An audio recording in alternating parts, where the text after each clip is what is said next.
Hi, everyone. I'm today's host. I'm Tiffany. And today we are very honored to have our speaker, Jon Gray, here. Thanks for taking the time to join this event. And today's event is organized by Carnegie Mellon Tech and Entrepreneurship, or TNE in short. For those of you who are not familiar with us, we're a group of CMU alumni who are very passionate about making CMU the best entrepreneurial ecosystem out there. And we frequently host events like today's Founder Story, such as other industry panels. And we recently started on a startup school event series for people who are interested in founding their own company. So if you're not already in the TNE communications loop or our Slack community and would like to do so, I would drop the sign up link in the Zoom chat, and please do sign up. And as for today's event, we will begin by a very short moderated session, just to learn about Jon's journey up until today. And then afterward, we'll move on to the Q&A session. And for the Q&A session, we'll be moderating using the Slido platform. And I'll drop the link in the Zoom chat as well. So it's fairly easy to use. You just go to the link and you can type in your question. And you can also upvote other people's question. And I would like all of you to just kind of enter your real name when you do post your question. So that way I can ask you to unmute yourself and ask your question personally when it's your turn. And so that said, I would like to first introduce Jon. After graduated from CMU, Jon began his career as an entrepreneur and has been on the path for about 15 years now. He was involved in several startups over the span of his career, and most notably being the founder CEO of Cask, a big data service company that was acquired by Google. He recently began a new venture, Encore, an interactive music app with Kid Cudi, and that sounds like a very interesting story, and I'm sure all of us would like to know more about that.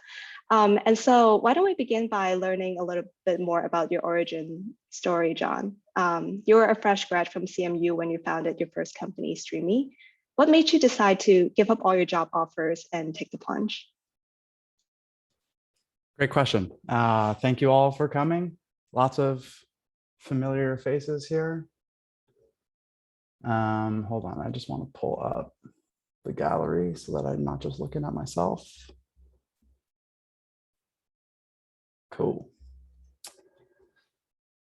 Yeah, so I'd say I started my entrepreneurial journey when I was just a kid and was always thinking about schemes and ways to make money and ways to have fun and ways to make things and sell things and do all that kind of stuff.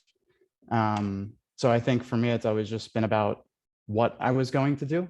And I think that's oftentimes a lot of the issue with entrepreneurs and startups and everything is like, I want to start a company. I don't know what it's going to be. And so I've always looked at my life as just like a path of figuring out what it is that I want to do and where I want to start companies and what I want to build stuff around. And, I think Streamy, which was my first company, started out of CMU, was something grown up out of the time. So when I was an undergrad, Facebook came out undergrad only. And that informed a lot of what I thought I wanted to do, which was very anti-Facebook. And Streamy was looking at social networking from a different way, kind of content first. And some people here actually know my co-founder, Don, and he was another CMU grad, and we lived together on Forbes Avenue, and used to hack all night on this project on the side. And then we kind of parallel pathed it. We interviewed places and did the regular thing while building it. And I think as graduation got closer and closer and closer, it just became clear to me like what was exciting me and where I wanted to spend my time, and going to work for someone else wasn't it. And we learned a lot of really hard, fast lessons really quickly. I call Streamy as renovictions and ramen. It was that kind of like early 20s, grind it, bootstrap it, figure it all out as you go, and set the stage for everything else that came later. So you worked on Streamy for about 3 years before you joined Facebook. Can you tell us a little bit more about that decision and what made you decide to pull the plug, so to speak? Yeah, so I think this is also a bit of a sign of the times. Company went about 2005 is when we started to build it, and by 2009 we were done. And everyone may recall in '08, there was a financial collapse in the fall. And we were kind of in the midst of both a pivot and fundraising. And when you're pivoting and fundraising in the midst of a global economic meltdown, it becomes virtually impossible to fundraise. And so, one of those lessons was you really have to have your timing and everything of what you're doing in your business right. And there's a bunch of shit that can happen in the macro world that impacts you very, very directly and you have zero control over. And so you need to be in a really good position so that you can actually make it through downturns. And definitely is something that has framed how I think about company building now, which is to try to be more resilient and also to, as I always talk about, is like ride the waves, don't make the waves. Is really think about what the trends are that's happening, think about what's happening in the macro world. Don't fight against that, ride with that. I see. So if you don't mind, backtrack a little bit. What did you study in Carnegie Mellon? For sure. I was an ECE major. Mm-hmm. I got a minor in business, which was not really more than like 6 courses. But yeah. So how did that degree help you during your process at Stream, like during your journey at streaming? So, I think CMU teaches you a couple different things. I've always been very biased towards CMU. At Encore, we definitely have a lot of CMU people here, and I accredit a lot of what equipped me to do startups from CMU, because CMU really taught me like grit and hard work and like how to, sometimes you just have to put in a lot of time and effort to get to the other side of something. And I think CMU teaches you what you're capable of and how to work and how to learn and how to do all of those kinds of things like yourself. And because if you don't intrinsically drive yourself at CMU to kind of finish all that shit, it just won't happen. And so, I think that the kind of just like grit, work ethic kind of thing that I don't think I had before I went to CMU, it definitely was the number one thing. And then the second thing was, I was really good at CS. Like the courses and the education that I got there, I felt like really, really equipped me. And yeah. Totally. I think the lesson of hard work is something we all share here in the audience, just coming out of CMU. So it didn't take you long before you decided to leave Facebook to launch your own venture again. Just can you tell us a little bit more about how Cask was born? And what did you make sure to pay attention to given your experience at Streamy and Facebook? For sure. So yeah, I think for me, going to Facebook after Streamy was an uncomfortable decision to make. Turned out to be, maybe one of the best decisions I've ever made in my career. And really, for the reason I say that is that it really made me a much better founder. Because Streamy was a very accidental company that we just kind of built. It was almost like technology first, product second, team, people, culture third. And now Encore is like team, people, culture first, product second, technology third. It's almost the entire company building process has changed for me, because you start to realize like really what matters. And so, yeah, going to Facebook was really, really enlightening to me because it had a very strong culture that I called, kind of these conscious trade-offs. It was a purposefully built culture. They did things very intentionally. And, it was very much Zuck's company. And it, I think, gave me liberty in the next company I built, Cask, and then Encore, to just make it my own company and decide what company I wanted it to be, and then find other people who wanted to work at a company like that. And you just get this like really strong cultural thing that has just a million benefits to it and starts to make the company building process like it presents joy throughout the process, not just stress. If you start to think of it a little bit more about culture and people and team and giving people valuable jobs where they get to push their careers forward, they get to contribute and add value every single day, and we get to like shoot to the moon over some dream, that starts to all of a sudden be the thing that matters the most. Mm-hmm. And like a fucking algorithm all of a sudden is 2 layers deep of implementation and not really what is going to keep you coming to work every day or all the things that are required to do startups. Yeah, that's a great lesson learned from Facebook or just streaming or your startup in general. So paint a picture for us. How was the early day like at Cask? Was it fairly easy to find out what you want to build, or did it take some pivoting to get there? Cask took a lot of micro pivots.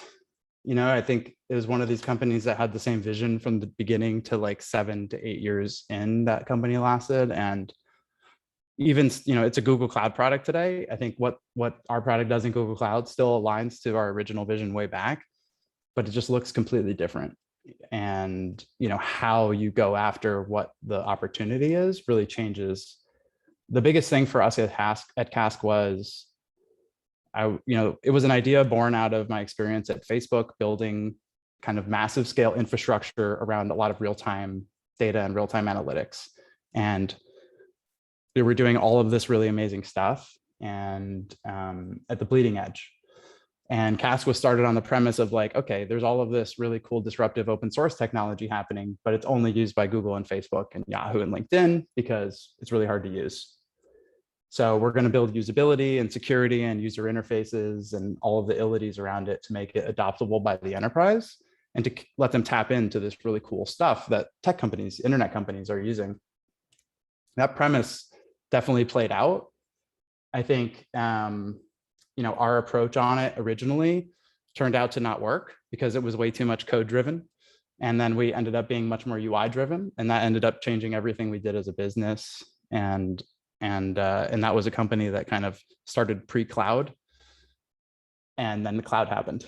And Streamy was a company that started pre-mobile, and then mobile happened. And I think that's another one of my lessons is like a good idea before its time is the same as a bad idea. Mm-hmm. And so it can be really exciting to feel very early to something, but you don't want to make the wave. You want to ride the wave. Mm-hmm. And that's ultimately what happened with Cask is, we started as an on-prem enterprise software company. The cloud happened. We knew it was going to happen. And then once it did happen, we migrated ourselves to the cloud. We supported the cloud and we found our exit through a cloud provider. And so it all kind of lined up.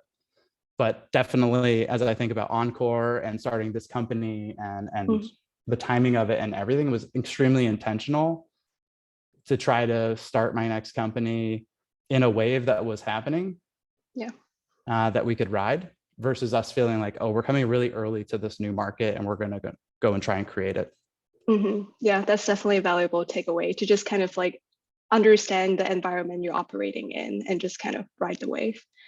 You mentioned a little bit about selling Cask. I know it's never an easy decision to sell a company that you pour your heart and soul into. So just curious about what are the events leading up to selling Cask, and was that the first time you were faced with that decision?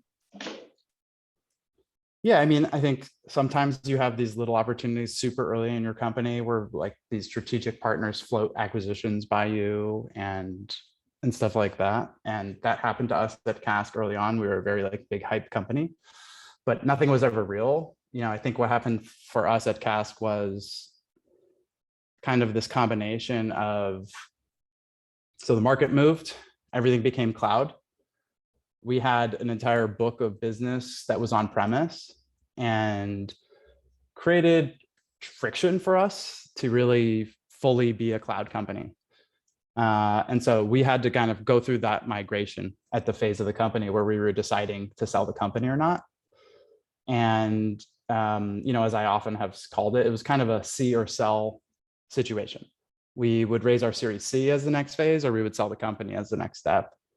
And I think, it was a combination of how much the market had changed, how much money we were going to have to raise, how many more years that was all going to take, and my gray hair and fatigue level. Seriously, was that combination of stuff was, and opportunities to sell the company. So if you can sell the company, and those opportunities are, some of the things that were really important to me were somewhere everyone wanted to go. Mm-hmm. And somewhere where the product would keep going. Mm-hmm. And so when those were checkable, it became clear that that was going to be the right path for the company. I see. So So then that brings us back to present day. You, in some previous event, you like to joke about how little you know about music. So how did you actually land up in your latest startup idea? And more importantly, how did you come to know Kid Cudi and have him as your co-founder? For sure. So definitely would never have guessed that I started this company. Don't know anything about the music industry except for the past 18 months where I deep dive myself in the music industry. Music has been part of my entire life. So, music is something that is core to who I am as a person, but never something I ever considered doing as a startup. And, I kind of got here accidentally. So when I sold Cask, which was May of 2018, so it's over 3 years ago now, I probably did some CMU event too, where I was talking very, very directly about me never doing founder CEO again, because it was just a fucking grind the last couple of years. And I was really like burned out and just didn't want all of that stress on my shoulders. Mhm. And I had kids now and a wife, and I didn't have that when I started the company. And I was just like, I want a different work-life balance, like meaning I want work-life balance for once. And so I kind of came out of it being like, I'm going to take a permanent break from that, which Mhm. lasted about 2 years, and just focus on helping other people. And I got deep into the T&E group. I got deep into advising a bunch of startups. And then after a year, I'm a builder and I like to make shit get bigger. And so I started to hire people and I turned advising into a startup lab, Mhm. which meant designing MVPs and building people's decks and helping to do product design and all this fun stuff. And we hired some devs and a designer, and I started to build this little startup lab. And one of those companies was Encore. Oh. So I met Encore through Ian Edelman, who's the original founder of the company. He was the creator of How to Make It in America. Mhm. So that was an HBO series that Cudi was in.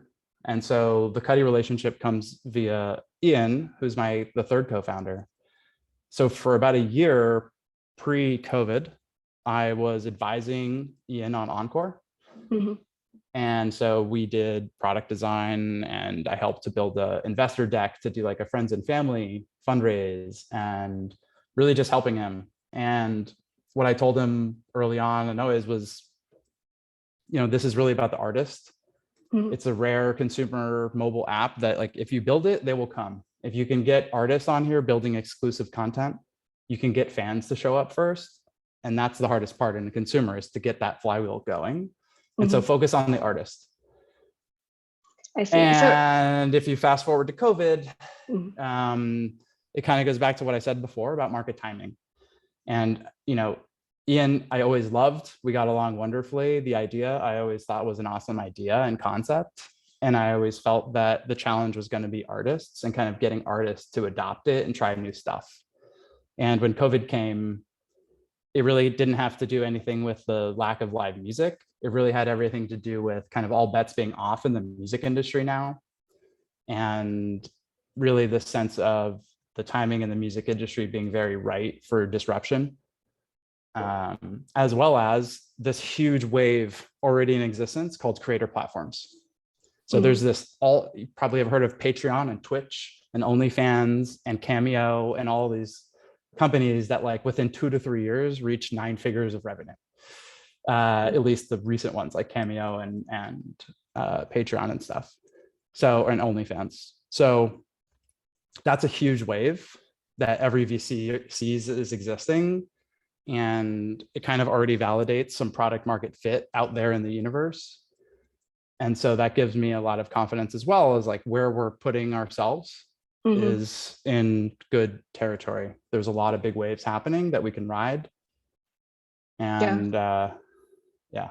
For sure. If you don't mind me putting in a shameless plug, we're having a passion economy event with CTO from Patreon and also, I believe, CEO from, I'm not really sure what other company is, but it's coming up in September. So if anyone in the audience is interested in coming, that'll be soon. But also, John, just for the audience here who are not maybe so familiar, can you give us a short description of what your newest company does or what Encore does? Yeah. So Encore is, we're trying to build a creator platform for music artists. So Patreon and Twitch and these types of things are really much more for digital online creators and gamers and people like that. They're really not tapped into music artists.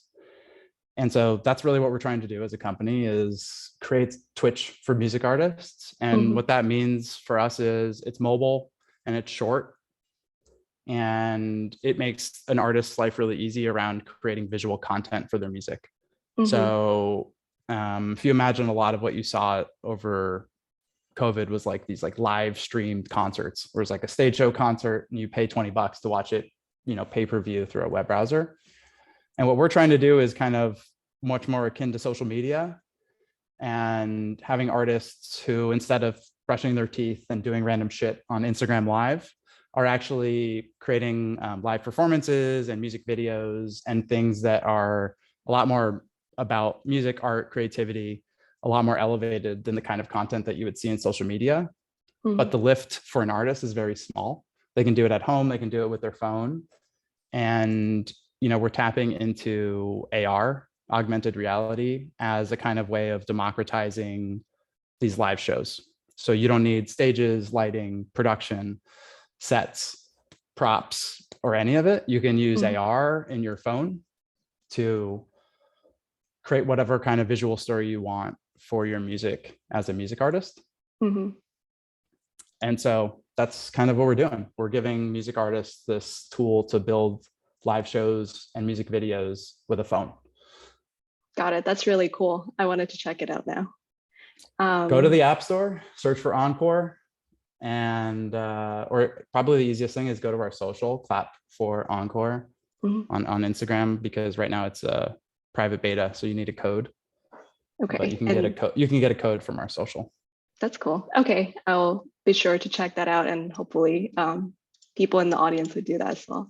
So before I wrap up this moderated session, just like one last question for you, Jon. Despite all the stress and gray hair that comes with being an entrepreneur, what makes it being valuable for you? Like, what makes being an entrepreneur worth it for you? There's so many ways, so many reasons. I think I get to choose what I do every day. I get to choose the people I do it with. Who the fuck wants more than that?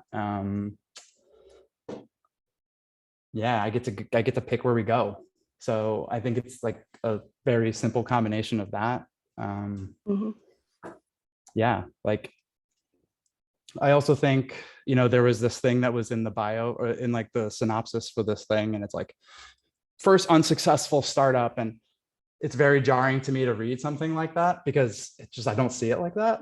And I think that's the other thing. It's like it's impossible to be unsuccessful if you frame it, the whole thing, correctly, because like everything I've done in my career, I never could have done if I didn't do the thing before it. And so it's like, if something pushes you forward, how can that be a failure? Not everything can be $1 billion, because it's just really, really, really, really fucking hard. It takes as much luck as it does being great. And so, yeah. That's a great mentality. There's no failure, just lessons for success. And venture backing helps that. I think, the first startup, Streamy, definitely like felt really painful because of the stress of like making rent payments, and just, if you never have any money, as anyone who's not had any money knows, like it's stressful. So it's a little bit harder when you're in the thick of those startups to feel like when you're being unsuccessful, it's not unsuccessful, because like if you can't raise money and you can't make rent, it's all very painful. And so that's one reason I really love venture-backed companies. And, as a founder, as you progress, the fundraising becomes easier, which means at the beginning of your startup, you can create your startup to be a no-fail situation where everybody is progressing their career, everybody is moving forward, we're all learning, we're all building, and we don't know where it all goes, but venture-backed dollars gives us an opportunity to at least like not be hungry and and go after it while still everyone growing themselves. So I guess that's one of the biggest takeaway from Streamy, I would say. For sure. So Yeah. Okay, so let's move on to the AMA portion. The first question that the crowd has for you is about your decision to start your first company. Um, how did you have the confidence, and did you feel highly confident in your initial idea? Can you just walk us through in depth about that decision to start a company? The very, very first company? Yeah. Yep. No, I didn't know it would be a good idea. We didn't really know anything that we were doing. Um, I think it probably goes back to what I just said, which is, to me, like, deciding what I do every day matters a lot to me. And I think we were building a consumer mobile app in like the beginning of Web 2.0. There's so much fertile ground, and we were just playing with all of this new stuff that it was so fun every day to build and iterate and just go, that to me it was just like, okay, am I going to continue down this path of like building really fast with my buddy, you know, progressing stuff, pushing stuff, learning of the edges of what the internet is capable of right now, and deciding what we do and doing it? Or do I like go into some office building and someone else tells me what to do? And, you know, it was really, really, really clear for me where I wanted to go. And I think that really drove the decision. But I think having blind confidence in yourself is super important. So were you somewhat worried that you So might not don't be be afraid to just fucking push yourself into some things and trust that you're going to sink or swim. And you know, if you made it through CMU, you'll make it through this shit. So were you somewhat worried that you're not going to be a good CEO or a good manager, or was that just like part of the blind confidence thing about just doing it? For sure. Didn't think at all about that. I think it was a lot more focused around Facebook fucking sucks. We could build something so much cooler and better. Let's do it. You know, that was our motivation. You know, it kind of gets back to what I said before, is like, and we were like, oh, there's this new stuff called Ajax. So XML HTTP requests. You could build like rich web apps all of a sudden, and before you couldn't. And so we were like, oh, look at all this cool shit that we can do, and look at this cool product we can build. And it was very, very, very much around that kind of stuff. And, you know, hiring and fundraising and all of that shit was extremely learn as you go. And for me, like, I guess part of the blind confidence is also just, you know, I always say my religion is serendipity. You have to just trust that, keep taking steps forward. Don't worry too much about where you're going, because the steps forward will actually give you a bunch of information about what happens next. And so everyone wants to kind of understand the whole path. I'm very comfortable taking a step because every step I learn something. And so that's kind of like my default. And I've been extremely lucky that I've met the right types of people at just the right time, that gave me the introductions to whoever I needed, that helped me get the first check here and that check there. And that's typically my advice for everybody. It's like, fundraising is so hard, and angel investing and getting money is so hard, but like, just go. Ask everyone you know, tell them to ask everyone that they know. There's be one person from here to there, and then all of a sudden everything changes. Everything's so binary. It feels like there's a million options once you've been there, but it's actually not like that at all. Just little tiny things make a difference. Yeah, that's a great advice, because a lot of aspiring founders that I've seen, they were just worried that they might not be a good manager, or that they're just not good enough to start their own company.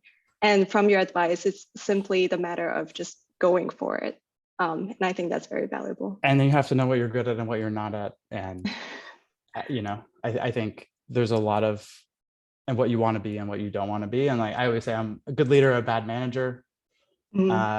People management, I don't think, is like a strong suit of mine. And so that's a good thing and a bad thing. And, you know, there's other things that are strengths and weaknesses. And I try to complement myself with the team around me to help fill those gaps and deficiencies that I have. But yeah, and I think that's another thing that I frequently talk about advising people, is just the importance of self-awareness as the CEO, because everybody is paying attention. Yeah. And you don't want to have these like glaring blind spots. Mm-hmm. So you have to pull yourself apart all the time, to be real about what you're good at and what you're not good at, and what, where you should get help and where you shouldn't get help. But I think that, you have, Yeah, everything's a trade-off. And I think for me, it's like the blind confidence. Sometimes I'm overconfident. That's the trade-off to being blindly confident. And then what you learn over time is to like understand where you shouldn't be confident anymore, and where you should trust other people, and to remain flexible, and to do all of that kind of stuff. And that never stops. for sure. The second question is about the remote work policy at your current company, actually. It looks like your team at Encore is pretty distributed. Have you had to do anything different than your past startups to handle remote work? I fucking hate it. No. It's funny. I was the first remote employee at Facebook, and I was in the office 3 days a week and remote 2 days a week. And I loved that. And Facebook when I was there, started to shift to like no meeting Wednesdays and all of these things so that people could work from home. So always been super into working from home before it was the thing. Now that it is the only thing, I hate it for early stage startups. It's really, really, really tough. I think the first 6 months of this company, we were all remote completely, except for very limited in-person interactions. And it was just really tough to build culture. And I think if I was more used to it, it would have been a different thing. If I was more like, I don't know, every startup I've been part of, like the beginning of Cast, the beginning of Streamy, those all started with all of us in a room together, banging away on keyboards endlessly for months and months, having a million little off questions and whiteboarding sessions and going to the bar after, and all of this stuff that provides value culturally, emotionally, personally, and pushes the product and the technology forward faster.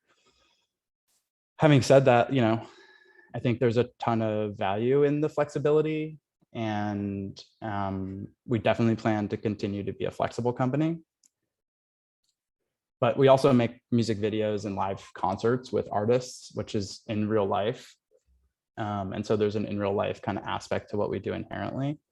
Mm. But my philosophy has basically been, I'm at the office right now. This is our lounge. There's like a studio over there, a DJ booth right over here. Like there's the box of tequila. So my philosophy is, if you have great people that are really fun and great to be around, and you have a workspace that everyone wants to be at, you don't have to set rules. You don't have to make guidelines. You just create an environment people want to be in, and it takes care of itself. I see. Cool. For the next question is, why didn't you decide to continue at Google after the acquisition of Cask? That's a complicated one. In short, the only role for a CEO at Google is PM, and I didn't want that role really, and I don't think they wanted me in that role. So we had a path that didn't include me staying there, that was very, very mutually agreed upon. I see. Yes. Thanks for sharing that. The next question is, what is the biggest mistake you have made as an entrepreneur, and what have you learned from it? The biggest mistake as an entrepreneur. Jesus. I think I won't say a specific mistake, but I'll say that, the mistakes that I have made that I reflect on are, the number one thing is that when it comes to, and this is something I think I've learned really well, and so it hasn't happened really at Encore. This is something that happened at Cask more, which is, I call it hire slow, fire fast. Like when you're in a hiring process, if there's something in the back of your head, like 90% of the time that will come to bear. If somebody starts and there's this early thing and there's these red flags, like 90% of the time it comes to bear. So it's not that you should like write things off super quick, but really, really, really be analytical about what's in your head and why there's this flag, because almost always that thing ends up bearing out. And it's very, very, very, like, hiring the wrong person is much worse than not hiring somebody, because you don't even start hiring the replacement for months and months and months and months and months down the road. And so, like, if I reflect back on Cask and some of our most costly mistakes that I made, it was prematurely hiring people because of how desperately we needed to staff. And so keeping your bar up is incredibly important. The notion, like, another truth is, it always seems like it will get easier, but it always gets harder. It always seems like with the next person, the answers are always solved, but that's never the case.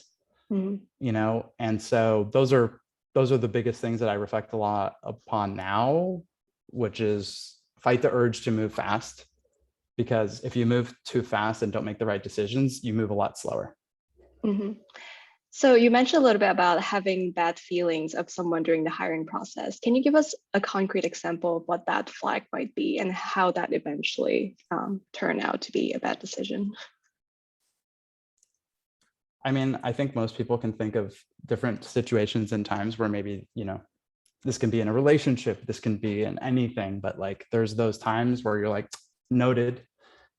Those notes are super important. You know, I think that's really the point. I think it can be anything from like a culture type of thing. So this person's really smart, they have this great background, like culture fit, maybe not, you know, but like, oh, we're willing to look the other way on a thing because this person's really, really, really the perfect person with all of the great technical experience and has exactly the thing, they did exactly the job that we need. And when you make that decision, it always comes back to bite you, in my experience. Don't look another way on something because something else is really great. Make harder decisions because it will typically pan out. Yeah, I think culture matching is a really big one.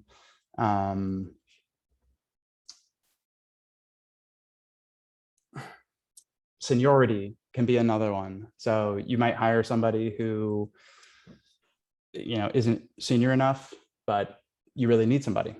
And so you hire that person. And then you're 3 months in, you're like, shit, they don't know what to do because we didn't hire someone senior enough, right? It's all of those little tiny things where you make an excuse and it's a really good excuse and there's a lot of legitimacy behind the argument, but the trade-offs typically can hit you. Got it. Cool. Our next question is, does Encore address collaborative music production in the remote first world that we now live in? It does not today do anything about remote music production. There's some companies that are going after that space. You know, I think it's a mile deep. And so we're not really playing in that world. Doesn't mean we won't end up there eventually. You know, I think for us, a feature like we're very focused in the hip hop space today. A lot of hip hop songs have like features where different verses are different artists. And so opportunities where two artists could collaborate on the same live performance from two different places, doing different verses and things like that would be an area we might play. Actual music production, maybe not. Yeah, that makes sense. I think when you first start a company, you always just focus on a more narrow domain and then eventually move on to wider focus. For our next question is, as a serial entrepreneur, how do you find inspiration for what you want to start next? And does the idea come first or does the intent of starting something comes first? Well, this time I intended not to start something and then it dragged me in. So I think it just depends every time. It can be a little bit different. I think the idea matters a lot. So wanting to start something is really, really, really, really important. And then for me, it's always, and I have this conversation a lot with founders, especially like after one company and into the next, it's like, where's the next idea going to come from? You know, that's where I definitely deploy the, like, just take steps forward, figure out how to step forward, figure out what direction you want to move towards, what types of people you want to start talking to. And eventually you're going to find an answer to that question. Mhm. To me, there's this like buildup of excitement, anticipation, kind of like, I don't know, almost like a butterfly feeling for me. A lot of things for me manifest as anxiety. So I feel like this anxiety that I have to do something, right? Mhm. It's almost like it's drawing me in, it's pushing me. It's the thing that I think about at 4 o'clock in the morning when I wake up. And those are the signs that I'm like, okay, this is a mental space I could live in for several years. Mhm. Because I think that was for me, for this company, for sure, that was the biggest gate, was coming out of Cask and doing one company in one market for 7.5 years, and then advising companies that were all over the map. I was really excited to be doing consumer and direct to consumer retail and e-com and enterprise and a C series startup and a pre-seed, and just the diversity was super fun. And so that was probably my number one calculation for here, was just like, am I ready to go back and focus on one thing again? Mhm. And I think that's why it took me about 2 months. And I started out like, okay, yeah, and I'll be your interim CTO and I'll help you raise some money and we'll get this going. And then, okay, I'll be your interim CEO. Okay, we really just should just go. I'll just be the fucking CEO and let's do this. And that happened because of a series of conversations that we had with like music industry people and Cuddy and other things, that all of a sudden I was like, And then I read this like thick book, like everything you need to know about the music industry. And all of those things were like, okay, I think this is a wave I want to surf, basically, Mhm. and it became, okay, I'm going to go for this one. This is a really fun thing. And I think a lot of people who, like some of my advisors from Cask who I've talked to, tell me that I'm just completely different this company than I was last company. And I think that it's just because every new company becomes more intentional. Mhm. I'm picking more about what I want to do and who I want to do it with and where we want to go, and being more purposeful and intentional about that. And then, I think for me personally, the other really big difference has been enterprise software is awesome, but making like a mid-level IT person at a bank happier, like runs out of mission, essentially. Mhm. And I think at this, Encore's mission is to create a middle class of music, right? It's kind of a winner take all industry where labels and the big stars make all the money. Mhm. And like our goal is, there's all of these amazing artists out there that have 100,000 listeners, and they have to have side hustles and they have to do 6 different things to make a living. And so to me, that's like a really fun, energizing, and worthy mission to pour your life into. And it makes recruiting fun. It makes a lot of things, like, just puts the wind at your back as a startup in a lot of different ways. Mhm. And so for me, definitely to do another company, having a mission and something like that was really important to me. And that was always something I was really jealous of some other companies, of like friends I had that were founders of other companies that had like, we're saving lives and we're fucking protecting the planet. And I'm like, I'm helping big companies analyze data more efficiently.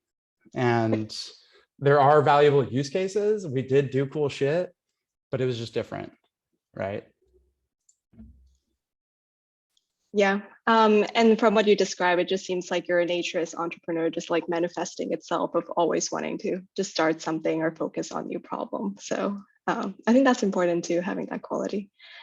For our next question is, how do you make sure to surround yourself with the right people when it comes to starting a company in an unfamiliar space? So in this case, like Kid Cudi to help with founding Encore.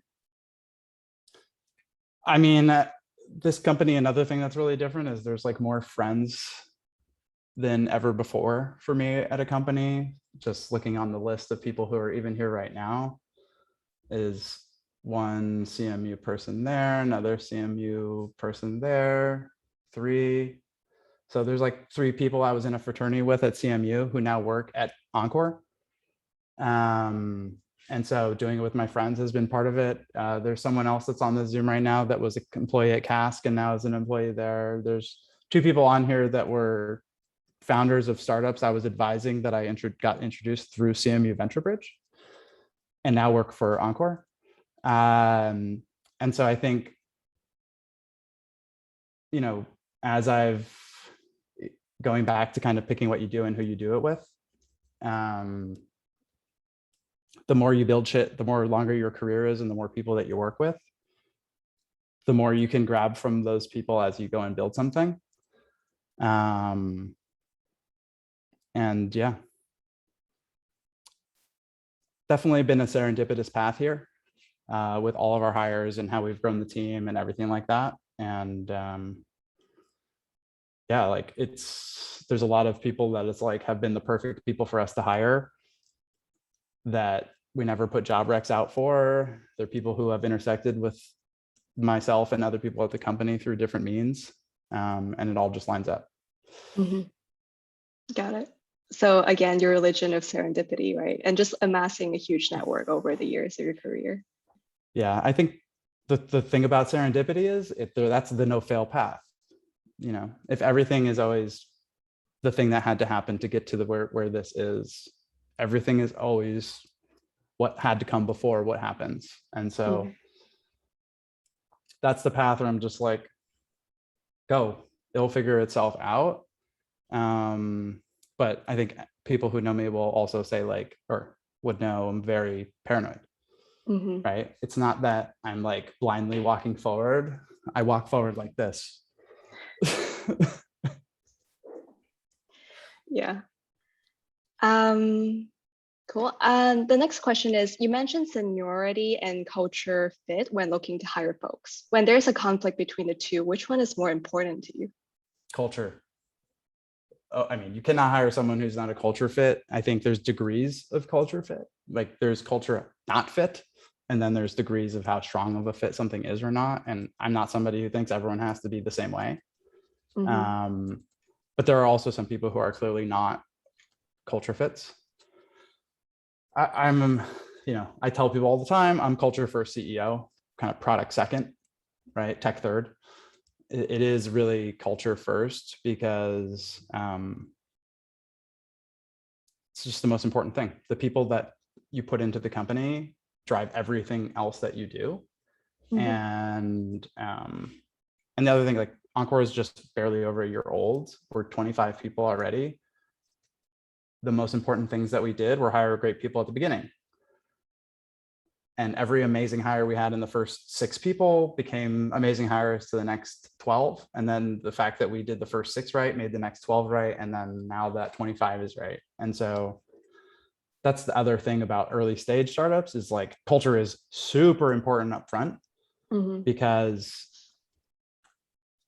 it perpetuates itself. And so what course you set up on dictates a lot of what happens before it, because it's essentially people are replicating and hiring people like them. Yeah. And so that's, you know, why it's super, super, super important up front. So how do you deliberately go around building a culture? Do you just find people that you click, or are you very deliberate about like, this is the kind of culture you want and these are the kind of people I want to bring in? Both.